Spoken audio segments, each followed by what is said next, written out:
Hey all, Jason Levon, priest at St. Luke's Episcopal Church in Milwaukee, Wisconsin, and welcome to another edition of Pause and Pray. There's no denying that we all find ourselves living in very unsteady times these days. And one of the great gifts I've come to find recently is meeting ways in which others are finding to steady themselves and ground their lives in the midst of all of this unsteadiness. So I think of a good friend of mine who is honest about his struggles with depression. And this time when we're so conscious about social distancing and quarantining can be particularly hard on those of us who deal with things like depression and anxiety.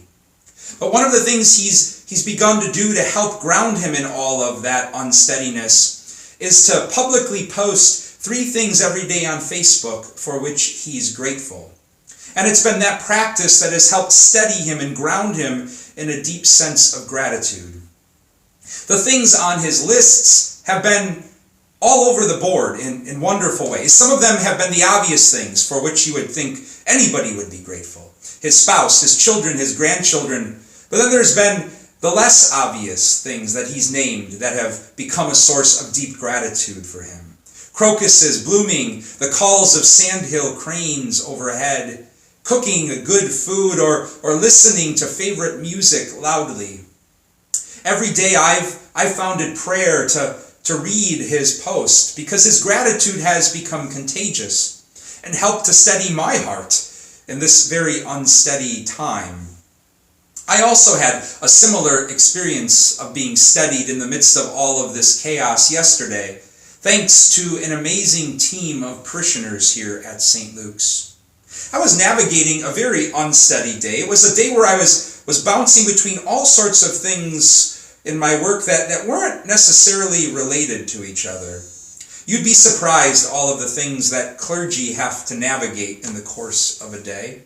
I'm also trying to deal with new technologies that I'm learning and adjusting between. Everything from Zoom meetings to WebEx meetings to Skype or to Google Hangouts and different platforms that require different levels of engagement and awareness.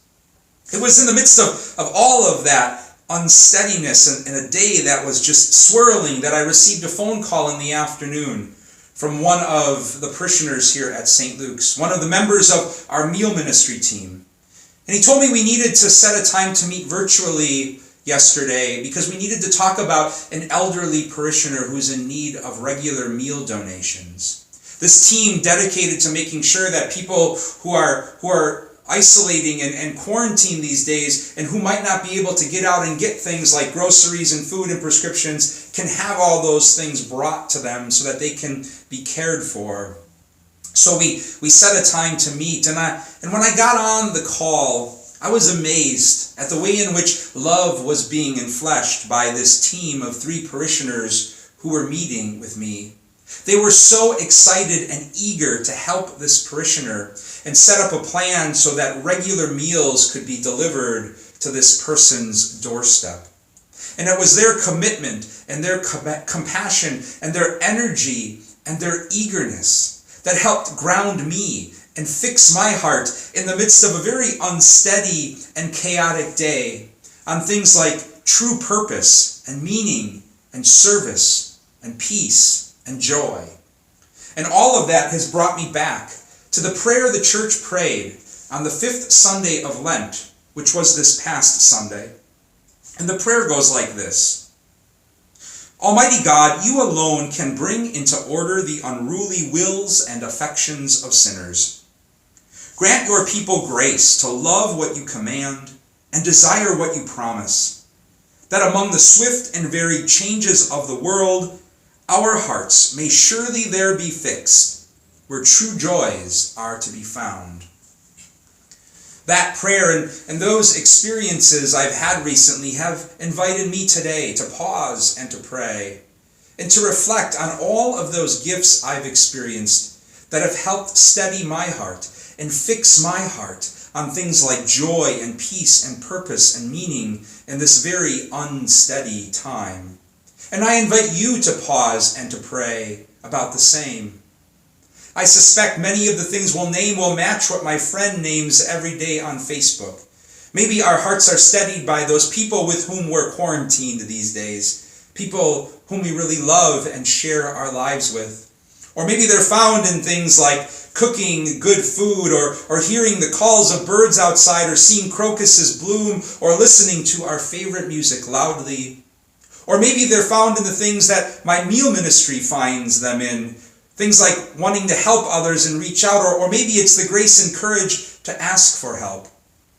Or maybe, if we're honest today, we're just so lost in the unsteadiness of all of this. But that's okay too, because even the unsteadiness can become our prayer and open our lives to God in God's grace and make the prayer I just shared our own, asking God to fix our hearts in the midst of all of this unsteadiness on those things in which true purpose, true life, true meaning, true joy, and true peace can be found. God's peace and blessings to you all.